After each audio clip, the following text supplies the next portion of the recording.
시청자 여러분 안녕하십니까? 오늘은 부처님 오신 날입니다.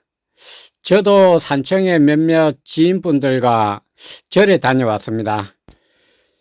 여기 제가 나온 곳은 산청의 작은 마을입니다. 산청의 작은 마을 제일 꼭대기 텅텅 비어있는 빈집들이 절비한 그런 곳에 나와 있습니다. 여기 마을 위쪽에는 집이 다 비어 있고요. 위쪽에 보니까 한 집인가 이렇게 사람이 사는 것 같는데 사람은 만나 뵙지를 못했습니다. 여기 밭에는 농사를 하는 것 같는데 잘 관리가 되는 것 같지는 않습니다.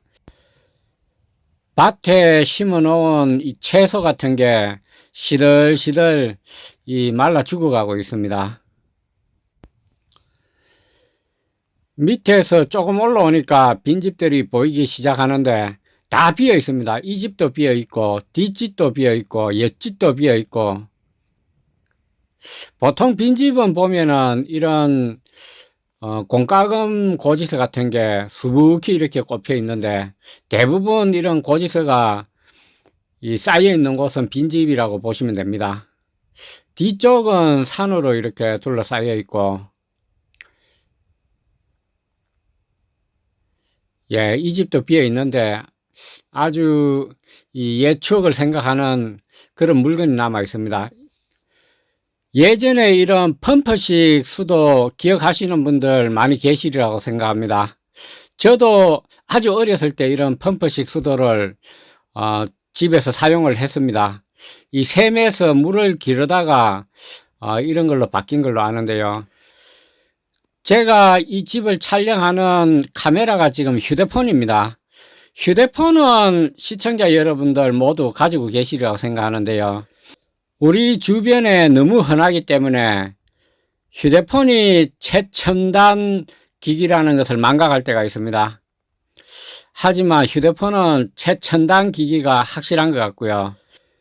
이런 휴대폰을 가지고 아날로그 시대 상징과도 같은 이 펌프식 수도를 촬영하고 있으니까 좀 묘한 기분이 들기도 합니다. 이 집도 비어 있습니다.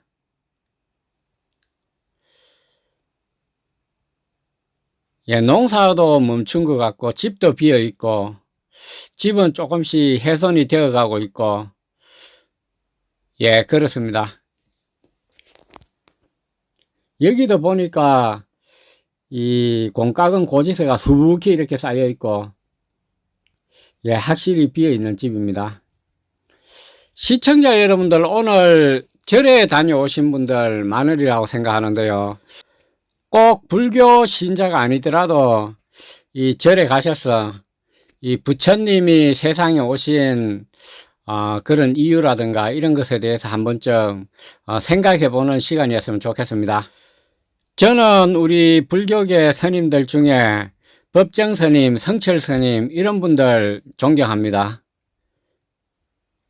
저도 오늘 절에 다녀왔는데요. 이 법정 스님께서 말씀하신, 또 책으로도 내셨는데 무소유의 진정한 의미가 무엇일까, 여러분들은 한번 생각해 보셨는지 모르겠습니다. 단순히 소유를 하지 않는 것, 가지지 않는 그런 의미일까, 이런 의문을 많이들 가지셨는 것 같습니다. 그래서 후에 법정 스님께서 깔끔하게 이 문제를 한번 정리해 주신 이 강의도 제가 본 적이 있고 또 책으로도 한번 읽은 기억이 나는데요. 법정 스님께서는 꼭 필요한 것 외에 가지지 않는 것, 이것이 진정한 무소유 철학이다, 이렇게 강의하는 것을 제가 본 적이 있습니다. 법정 스님께서 입적하시기 전에 무소유의 진정한 의미, 이렇게 깔끔하게 정리를 잘 해주셨는데요. 저는 개인적으로 항상 이런 생각을 해봤습니다. 이 법정 스님께서 무소유의 진정한 의미를 이렇게 정리를 안 하시고 그랬으면 오히려 더 좋았겠다라는 그런 생각이 들 때가 많이 있었습니다. 여기 지금 벌집이 하나 있는데 큰 벌집입니다. 왜 그런 생각을 제가 했는가 하면은 이 꼭 필요한 것 외에 갖지 않는 것이 진정한 무소유의 실천이고 무소유 철학이다. 이렇게 되니까 이 사람들이 법정스님의 이 진정한 뜻을 왜곡해서 받아들이는 그런 경우가 허다히 이렇게 있는 것 같습니다. 마치 뭐 아전인수격으로 해석을 해서 내가 가지고 있는 것은 모두 나한테 꼭 필요한 것이고 이 타인이 가지고 있거나 당신이 가지고 있는 것은 없어도 되는 것, 이렇게 아전인수격으로 법정스님의 무소유의 삶, 무소유 철학을 법정스님께서 말씀하신 진정한 의미를 깨닫지 못하고 왜곡해서 받아들이는 사례가 허다히 있습니다. 또 현대를 사는 사람들, 물질에 대한 욕망은 끝이 없는 것 같습니다. 지구를 다 집어삼키더라도 끝이 날까 싶습니다. 저도 인생을 한 50년 이렇게 살아보니까 물질에 대한 욕망은 이 통제가 안 됩니다. 브레이크도 없습니다. 누가 가르쳐 주지 않아도 이 우리 마음속에 그런 욕망이 내재되어 있는 것 같습니다. 그래서 이것을 잘 통제하거나 이 자제하지 않으면은 이것 때문에 파멸로 이렇게 이르는 그런 경우도 허다히 있고요. 제 주변에도 보면은 이런 욕심 때문에 어려워지신 분들이 상당수 있습니다. 이 만족하고 살고 조금 부족하더라도 받아들이고 이렇게 살면은 누구나 보더라도 부러워할 만한 그런 상황에 있는 사람도 욕심을 내다가 큰 어려움에 빠지게 되는 그런 경우가 있는데요. 제가 판단할 때는 이런 큰 욕심을 내는 이 두 가지 요인이 저는 있다고 생각합니다. 저는 첫 번째로는 이 자식에 대한 문제가 있다고 봅니다. 그러니까 내가 사업을 한다든지 또 직장 생활을 오래 해서 연금을 받게 되고 이 돈을 어느 정도 저축해서 노후가 문제가 없는데 이 자녀들 걱정 때문에 이 좀 더 큰 사업에 배팅하게 되고 또 무리를 하게 되고 이렇게 되는 경우가 허다히 있고요. 두 번째는 이 정신과 몸이 건강하지 못하면은 이 상당히 세속적인 이 욕심을 많이 갖게 되는 것 같습니다. 왜냐하면은 이 몸과 정신이 약해져 있으면은 미래가 이 불안해지기 때문입니다. 그래서 불안한 미래를 물질을 축적하고 돈을 모으는 것으로 보상받으려고 하는 이런 예가 흔히 있는 것 같습니다. 마을 제일 위쪽으로 이래 올라오니까 여기 아주 멋진 한옥이 하나 나타나는데요. 지금 풀숲에 숨겨져 있어서 이 파묻혀 가지고 잘 드러나지 않는데 정말 이 좋은 한옥입니다. 아주 뼈대가 튼튼하고 이 치목 상태가 좋은 그런 한옥인데요.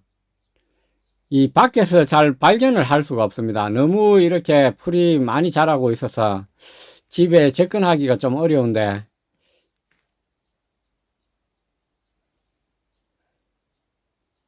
여기는 문간체입니다. 이 문간체를 통해서 안으로 들어오면은 옆에는 별채가 있고 이 바로 정면에 본체가 있습니다. 한번 접근해 보도록 하겠습니다.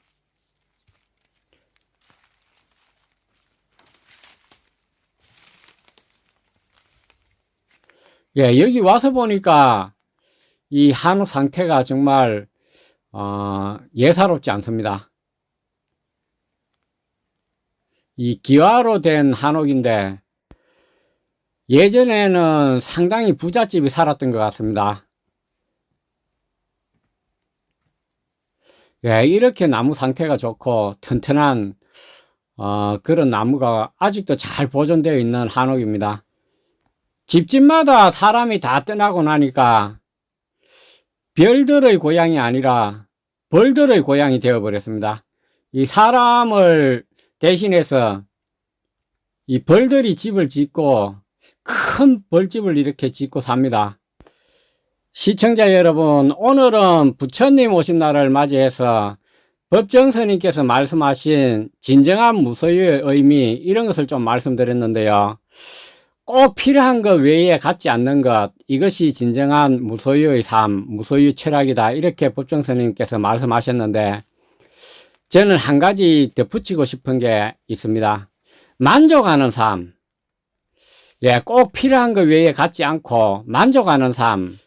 우리 현대인들에게 있어서 만족하는 삶, 저는 이것을 좀 강조드리고 싶고요.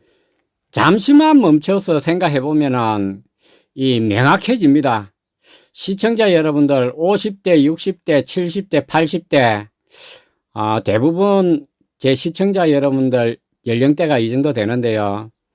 앞으로 우리가 살면은 얼마나 더 살 수 있겠습니까? 저는 오늘 부처님 오신 날에 이 말씀을 꼭 좀 드리고 싶습니다. 지금 동길이 모습인데요. 이 앞에 영상에서 동길이 근황이 좀 궁금하다 그래서 영상을 짧게 이렇게 올려드리겠습니다. 지금 보는 이 친구는 동길이 여자친구입니다. 요즘 한동안 동길이가 안 보였는데요. 이 여자친구하고 노느라고 어디 멀리 갔다가 오늘 온 것 같습니다. 이 아이가 지금 동길인데, 오늘 부처님 오신 날에 이 동길이를 보니까 새삼 동길이가 이 걸림없이 사는 동길이 오히려 사람보다 법정스님의 이 무소유의 삶을 가장 모범적으로 실천하고 있는 그런 사례가 아닐까 하는 생각이 듭니다.